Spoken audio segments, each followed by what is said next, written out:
So good morning friends students. Today small topic जो है बहुत इंपॉर्टेंट है, जो कि एग्ज़ाम के लिए बहुत इंपॉर्टेंट है और हमेशा इसका मल्टीपल चॉइस या आप जैसे 2 मार्क का क्वेश्चन आ जाता है। Accounting equation, what is accounting equation? हम लोग देखें डबल एंट्री बुकिंग सिस्टम में एक डेबिट होता है, एक क्रेडिट होता है, तो डबल इक्वेशन है। It is what called accounting equation. Whole financial accounting depend on the accounting equation. Total financial accounting जो है अकाउंटिंग इक्वेशन पे बेस होता है, known as balance of sheet equation. Balance sheet equation क्या है? Asset is equal to liability plus owner equity. Asset is equal liability plus owner equity. So A is equal to L plus P और P is equal to L minus L, L is equal to A minus P, whereas A is equal to asset L minus liability. मतलब क्या हुआ? ये total आपका balance sheet है, ये हो गया लायबिलिटी, ये हो गया एसेट। सो टोटल ये हो गया एसेट, ये हो गया इक्विटी, ये हो गया लायबिलिटी। सो सपोज ये 100 है, एसेट आपका टोटल एसेट है 100 है, कोई भी डैश डैश डैश 100, ये हो गया 20 और ये हो गया 80। सो आपको टोटल करना पड़ेगा। So total asset is 100, total liability is your 100. So this is what call your total A. ये हो गया आपका capital and this is your liability. So A is equal to L plus C. तो 100 is equal to, देखिए A है 100 is equal to L, liability कितना 80 है plus capital 20, और आप ऐसे भी कर सकते हो C प्लस एल 20 प्लस 80, तो 100। समझ में आया? और यू के दिस इज P, P जो है कैपिटल हम लोग जो बोलते हैं, ठीक है। This is all accounting equation. Asset is equal to liability plus your owners equity. और नेक्स्ट कॉन्सेप्ट हम लोग पढ़ेंगे अभी, दो बेसिस ऑफ अकाउंटिंग। अकाउंटिंग जो प्रिपेयर करते हैं एक कैश बेसिस में प्रिपेयर कर सकते हैं, दूसरा एक्रूअल बेसिस पे। सो दो मेथड ऑफ अकाउंटिंग, एक कैश बेसिस और दूसरा accrual basis. So accounts we can prepare on cash basis और accrual basis. So what is cash basis? पहले एक्रूअल से समझने के पहले हम लोग देखेंगे cash basis, and third is your hybrid also. So cash basis क्या होता है? जनरली जो भी हम लोग बुक कीपिंग करते हैं, अकाउंटिंग करते हैं ऑन कैश बेसिस, जितना पैसा आया कितना पैसा गया उसको बोलते हैं cash basis.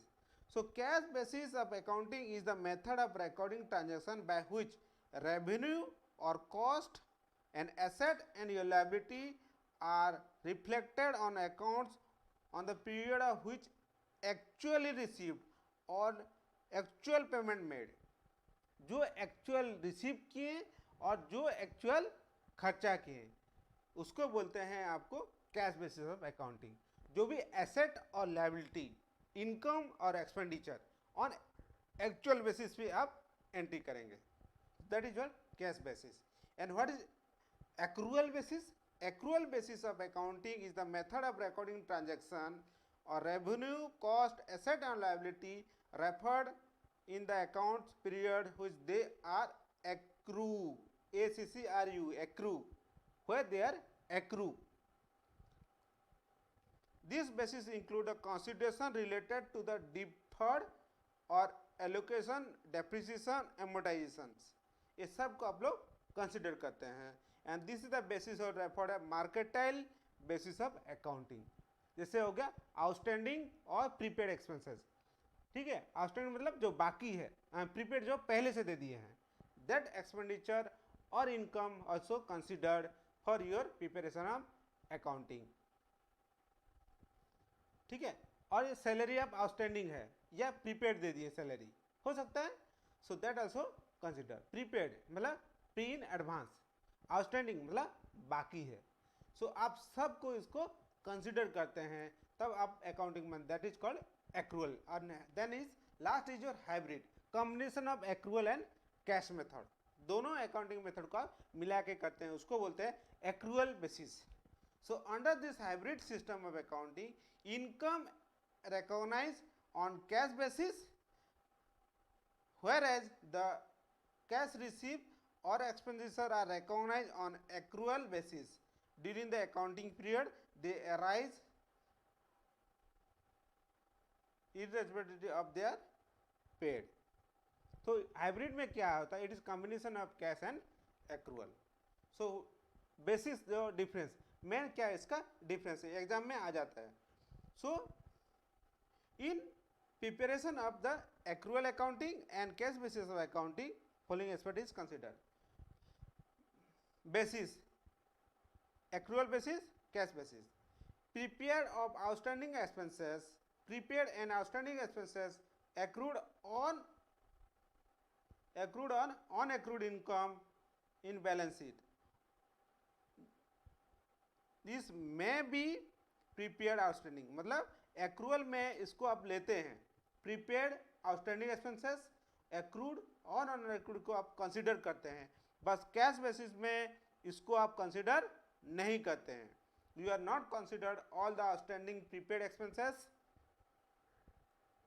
outstanding or prepaid expenses और accrued और your unaccrued expenses को आप नहीं consider करते हैं. Then higher and lower income in case of prepaid expenses or accrued income. While preparing the income statement, show the relatively higher income. higher income दिखाते हैं और बट इसमें लोअर इनकम दिखाते हैं, बिकॉज आप कंसिडर नहीं करते हैं किसको? एक्रूड इनकम को और एक्सपेंडिचर को. देन हायर और lower income increase outstanding expenses और ऑन एक्रूड इनकम. जो भी आउटस्टैंडिंग इसको, तो क्या होता है आपका इनकम स्टेटमेंट जो है थोड़ा सा हायर दिखाता है, but year it will show income statement will be higher income. Income statement show the relatively lower income. इसमें लोअर दिखाता है, इसमें हायर दिखाता है. इसमें हायर है, इसमें लोअर है. Then available of option of accounting manipulate of accounting. Manipulation जिसमें क्या है, it has option but accounting has no options. So this is all about the difference between the cash basis accounting and accrual basis of accounting. So thank you friends.